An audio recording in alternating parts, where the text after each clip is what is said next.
Today, I'm going to rank every Vanderlyn gang member's ending in a tier list, starting from the worst ending and going all the way up to the best ending. 95% of my viewers are unsubscribed, so if you'd like to see more content like this, subscribe, as we'll be posting tier lists every single day. In last place, 23rd place, it has to be John Marston and Abigail Marston, because both of them wanted to get out of the gang life and they couldn't get out of the gang life, and eventually caught up to them and killed them both, basically. I mean, John's death really caused Abigail's death. Also, they wanted to get Jack out of the gang life as well, and him to be a lawyer and whatever, and he eventually became a gangster in the worst era possible for it, and he really just followed in his father's footsteps. John and Abigail's deaths and Jack's eventual turn into a gangster all stem from John's problems, which makes this death even more preventable. It just seems like everything here is just the worst possible outcome for it. And yeah, of course, that's how the game wanted to go down. It's supposed to be a tragedy, but John literally has the worst death possible in the entire game, just because he doesn't save anyone, really doesn't help anyone. It is the worst possible ending for any Vanderlyn gang member. His wife dies, he dies, the people he tries to protect in this scene where he's like, oh, you guys got to get out of here, they do the things that he doesn't want them to do. And basically, it just really is the worst possible way anyone could die in the game. And I think it's just clearly the worst possible death that has happened in any of these games. So John Marston's death has to go into F tier. In 22nd place, it has to be Kieran Duffy's ending or death here, because he kind of starts to get things going during chapter 3 and 4, where he's actually kind of in the Vanderlyn gang, and he's not really like this bad guy that wasn't O'Driscoll. And then the O'Driscolls capture him, torture him, and send him back to the Vanderlyn gang, who are his friends, with his head cut off and him holding his head in his hands. Just overall, really, really bad death. Right when things start to get going for Kieran, it just all goes wrong. And I mean, clearly he had a really bad time. He was getting tortured, clearly, and a lot of bad stuff was probably happening to him before his death. So this one has to be really bad as well.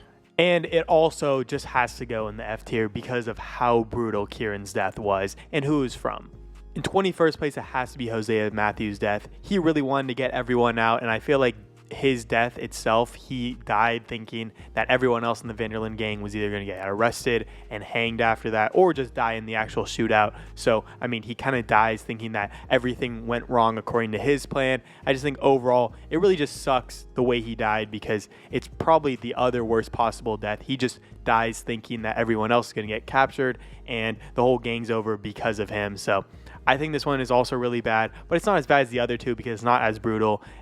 But this one also has to go into F tier just because of how sad and the way Hosea died himself, thinking that everyone else was going to get caught with him. In 20th place, it has to be Leopold Strauss. First, he was kicked out of the gang that he really kind of built up, and he was really one of the main guys that was getting money for the gang, and he gets kicked out by Arthur, the guy who's kind of one of his trusty guys who's actually collecting the debt for everyone. And then he eventually dies getting tortured by Pinkertons, which itself is probably really, really brutal. And also, he dies for nothing because the gang is done at that point. And while maybe he had some info on the Blackwater money, just overall, he doesn't help anyone by dying or by not ratting. So I think overall, this is a really bad death as well. And this one also has to go into F tier just because of how brutal his torture probably was as well. In 19th place is Lenny Summers. This death was the most preventable out of all of them, and I just think overall Lenny is in a better spot than Hosea, because he actually might think the gang is going to get out themselves alive, but he does die just right in front of everyone. I just think overall he's a super young guy. He actually could read, and he shouldn't have been really in this gang at all. There's no reason for Lenny to be in the gang besides the camaraderie of the whole gang. He could have easily done better things. I just think he had a ton of life ahead of him, and just really sad the way he died, because I think he was 18 or something at this point. So this is a really sad one, and it's a really bad ending for Lenny, but at least they were in a better position, and it wasn't his fault that he died here. So I think this one has to go in D tier just because there's so much life ahead of Lenny, and he could have lived so much further if it wasn't for just getting caught up in a mishap right here. In 18th place, it has to be Javier Escuela. This guy died alone, hiding out in Nuevo Paraíso in Mexico. Which I guess is his homeland. At least he died in his homeland, but he dies alone, getting killed by one of his old friends. And basically just everything bad happened to this guy. This guy tried to escape and do all these things to survive a little longer. And while I say I think his fate from Red Dead Redemption 2 was okay. Like, at least he got to live for like, I don't know, 10, 12 more years. But I just think overall Javier's death is really like dumb, and he doesn't really have a good ending himself. His fate, he dies alone with no one else around him. He just kind of does all these slimy things before his death. So this one also definitely has to go into D tier. In 17th place, it definitely has to be Karen Jones. Supposedly, she drunk herself to death after Sean actually died. I mean, she clearly was getting a lot drunker. You would always go back to camp and just be like, Karen is just sloshed out of her mind every single time I'd go back to camp. I just think in general, it's a really bad death because she's either on her own, maybe doing some other things, which could be okay, like a C tier or a B tier, but I think just because supposedly she died alone and she didn't have any contact with some of her best friends in Mary Beth and Tilly, and she was, clearly an alcoholic, she probably didn't have the greatest end, and probably some other bad things happened. So just in general, I think Karen had a really bad death, and just, I don't know, it's just not a great ending for her. So this one also definitely has to go into D tier, especially if she just died by the drink and that was her ending. In 16th place, to me, it has to be Micah Bell. Micah did eventually start his own gang and looked to be doing pretty successful until, of course, John killed him, as there was a really large reward for his capture and killing, and it just seemed like a lot of people really wanted him dead. He's doing a lot of things for the Pinkertons and whatever, but eventually he's not a survivor, and I feel like that was Micah's whole thing. Like, he needed to grow up and really, become old if he wanted to have a good ending, but eventually things caught up to him and he died. And I think he did live 8 years after being the rat and got the Blackwater money like he always wanted, but he didn't survive, which of course was his main goal. So this one I think has to go in C tier. He did accomplish some of his goals, but he died in a pretty brutal way and Dutch didn't save him at all. And I just think overall there were a lot of things that could have gone right for him that went wrong, especially at his end, and that's why this one definitely has to go into C tier. In 15th place, to me, it has to be Miss Grimshaw. Her death doesn't really help anyone. It kind of shows that she's on John and Arthur's side, but I just think overall, her death doesn't really do anything for the story at all. She just kind of dies at the end, and I think it is okay just because she is a really old woman. I would assume she's closer to like Dutch's age, and just at this point, she kind of gets herself away from the life, even when she probably would have stayed with the life doing stuff with Dutch after the fact. And I feel like her death kind of sets her free from that instead of being like Dutch's slave for a while. So I think that's a good thing, but of course she dies in like the least interesting way, and she just kind of dies immediately after protecting and backing Arthur and John. So I don't know, this one isn't that great to me. She has a bad ending, but in the same way, she did live to be pretty old compared to some of these other characters. So this one definitely has to go into C tier. In 14th place, I've got Sean Maguire. Eventually I feel like he had to have met this untimely demise just because of how extroverted and outspoken he was as a character. Just the way he was going to make him die an early death. I wouldn't say this is the way he wanted to die at all. Like, clearly you wouldn't have wanted to die here in the middle of Rhodes, but I think it would have happened no matter what, where Sean dies early, just because of how outspoken he was, and he kind of always had to be in a gang. That was just kind of his thing. And I just think that's why his death can't be really that low. It's not really a bad death because I think this would have been his outcome no matter what. Even if he got out of the Vanderlyn gang, someone eventually would have shot him. So I think this one also has to go into C tier. In 13th place, I've got Molly O'Shea's death. I think this one is kind of underrated as a death because, I feel like at this point, she kind of wants to die, and that's kind of the whole reason she comes back to camp is like she wants to confront Dutch and then, eventually die, get kicked out of the gang or whatever. She clearly seems really drunk at this moment, but I think overall her main thing was to get attention from Dutch. Clearly you can see that by her monologue, and Arthur's like, oh, she's acting crazy and all that, and then Grimshaw eventually shoots her, which of course is a really bad way for her to end, but it's nice that she eventually got that attention from Dutch, and he was like playing her up as a big thing before her actual death. I think that's why it has to be up here as not like a bad death. It's not a bad death for her, not a bad ending, because she eventually does get Dutch's attention, but it's not a great one at all because clearly she dies early and she dies before she's supposed to. So this one also has to go into C tier. In 12th place, I've got Bill Williamson. While Bill's death, I think, is also pretty similar to Javier's, like on its own. I think the fact that he actually ran his own gang, that was probably one of the biggest ones in all of New Austin, really has to put him up here, because when would you ever expect, after, playing Red Dead Redemption 2, that Bill would eventually lead one of the most powerful gangs in all of New Austin and actually be a really powerful character just in general? I don't think I would have thought that, and I think that really, puts him up here. And the fact that he survived this long, also has to put him up here. So I think this is a death better than he deserved. I mean, the death isn't good, of course, but I think his ending itself was a lot better than you'd think, even though he died in a pretty bad way. So I don't know. I think Bill actually had a pretty good life before his death. So this one has to go into B tier. In 11th place, to me, it has to be Jack Marson, because while he didn't follow his parents' wishes at all, I feel like his turn to becoming a gangster really shows how much he wanted to be like his father, and he wanted to follow in his father's footsteps. I think that's really why this fate isn't that bad. Also, you don't know if he died or anything. I mean, you play as him in Red Dead Redemption 1, so clearly you're the player, and you can really take him onto a good ending or a bad ending, and he eventually did avenge his father in a way. So I think these are all good things. He also does get to live this life that he only read about in these dime novels about Jim Boy Calloway, and he kind of gets to fantasize the life that his dad lived and actually live that life in the present. And while I think his eventual fate probably isn't going to be that great, just because the era of the gangster and all the gangs and all that is really fading out at this moment, I think Jack has a pretty solid life here, and maybe could change to do something else. But I think the Ross thing will eventually catch up to him. But I think overall, this one definitely has to go into B tier, just because Jack's actually alive and gets to avenge his father. In 10th place, to me, it has to be Mr. Dutch van der Linde. I think this is a really underrated death as well, just because Dutch got to go out on his own terms, which, I mean, that was kind of his main thing, while everything else was kind of catching up to him at this moment. John was on his tail, the government was on his tail, and he was really trying to restart his gang, and just everything went wrong there. And he was the one who jumped off the cliff. He got to kill himself, and John, his friend, wasn't really able to end his life. Well, this might not be the glamorous ending that the Dutch van der Linde, wanted or was looking for.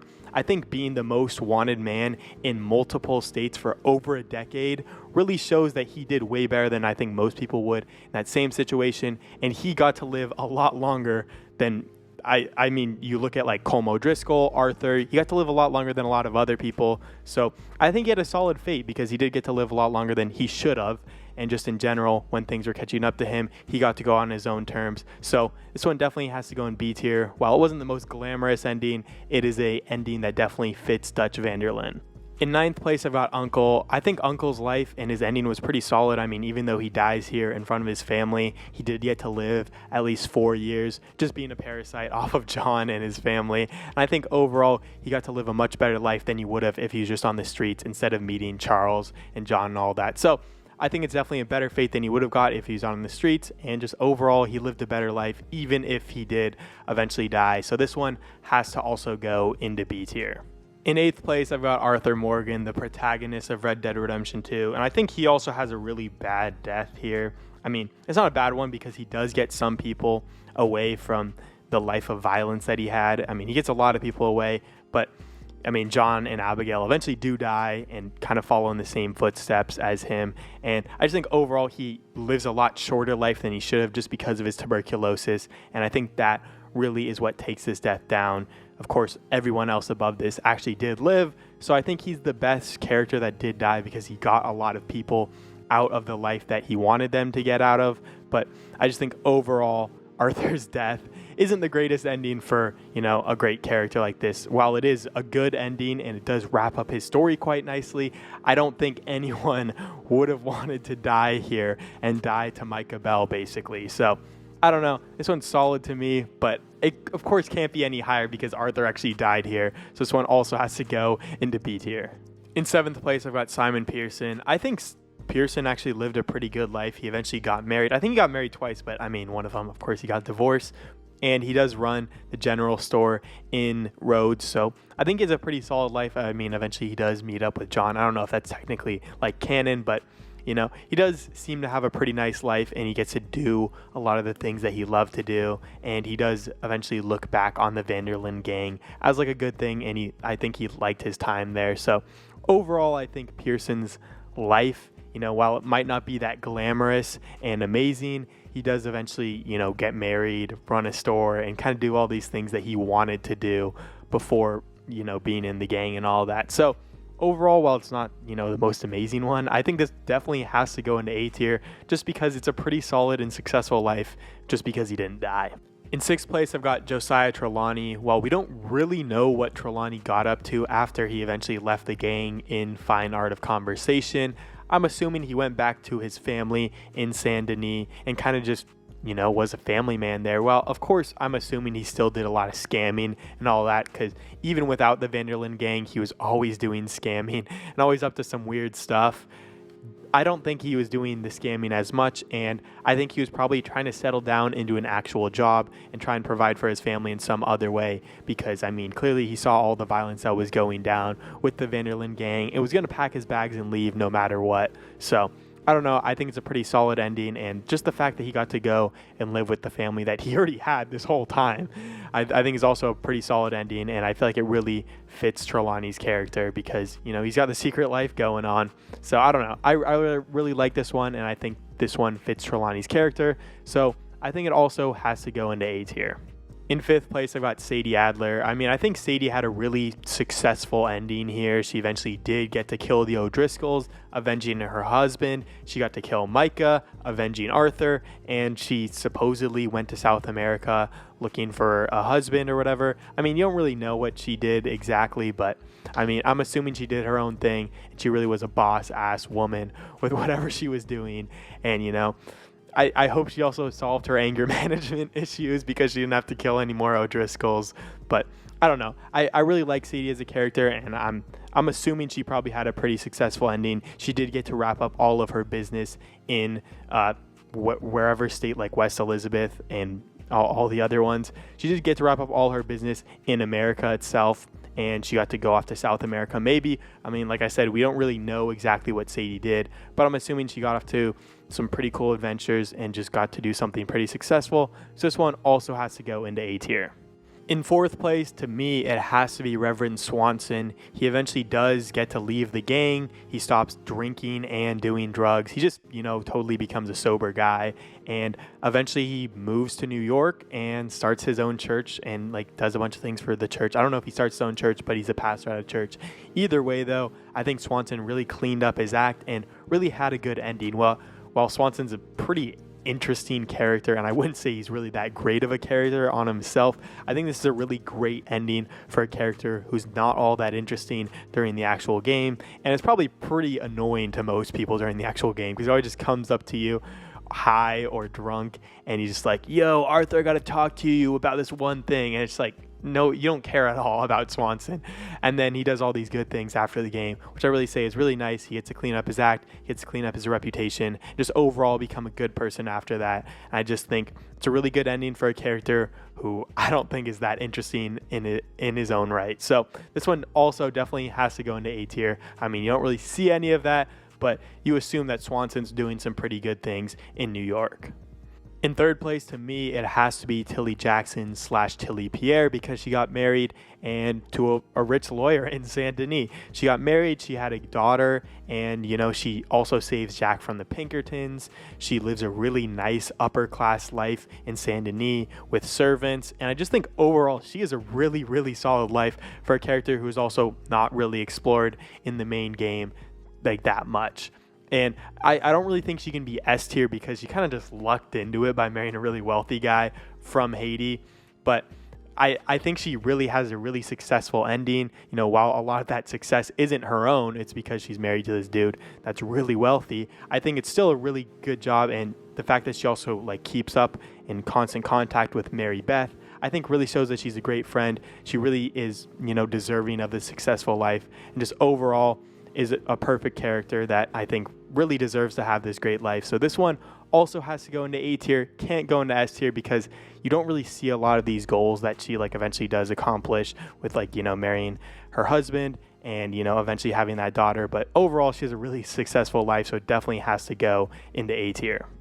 In second place for me, it has to be Charles Smith, just because he saved the rest of the Wapiti. It kind of felt like he saved John and Abigail. He brought Abigail back to John by building the house with John, and, you know, he avenged Arthur's death by killing Micah, and then he eventually, you know, supposedly moved to Canada to find a wife and start a family just like John. It's basically just like Arthur's death, with all the saving, but he's actually alive and he wants to start a family. So, of course, this one has to be S tier. I mean, I think Charles is a great character himself, but basically everything in his ending is good things for other people, and, you know, he leaves on a really good note where it seems like everyone else is doing successful and he needs to find his own thing to also be successful. I just think the fact that he saved all these people and got to live makes his ending one of the best in the entire game. Well, I don't think it's the best because I think there is one that's better than his. I think it's a really successful one, and, you know, it definitely is a great ending. So this one also has to go into S tier. In first place, to me, has to be Mary Beth, just because she really accomplished her lifelong dream of becoming a writer. Throughout the entire game, it's always like, oh, Mary Beth's writing, Mary Beth's reading, Mary Beth's doing all these like art things. And eventually she does, you know, find that goal of becoming a writer while she is like writing these silly romance novels. That's something she's always wanted to do. I just think overall, her actually accomplishing her dream, surviving, has to put her in the first spot, because you can't really see all these other people's dreams. And I feel like the fact that she's doing her own thing away from the gang, she's also still in contact with at least Tilly, and, you know, I mean, she talks to John here, but I just think the fact that all these things go well for her and she did accomplish this kind of lifelong dream that you get to see throughout the game kind of progress as Arthur like gives her the pen. She's always writing, she's always reading. I just think it has to put her in first place. Well, you don't get to see that much of like Mary Beth's life. I'm just going to assume it's pretty nice, and it seems like she's making a good amount of money from her novels and, you know, can support her life like that. And it seems like she likes doing them, even if they are like kind of silly to her own right. So I think this one definitely has to be the best ending for any Vanderlyn gang member, and definitely has to go into S tier. So that fully wraps up my Red Dead Redemption Vanderlyn gang members endings tier list. If you guys would change anything, comment it down below and I'll tell you exactly why I picked what I did. And if you guys do want more content like this, please like this video and subscribe, as we posting these tier lists almost every single day.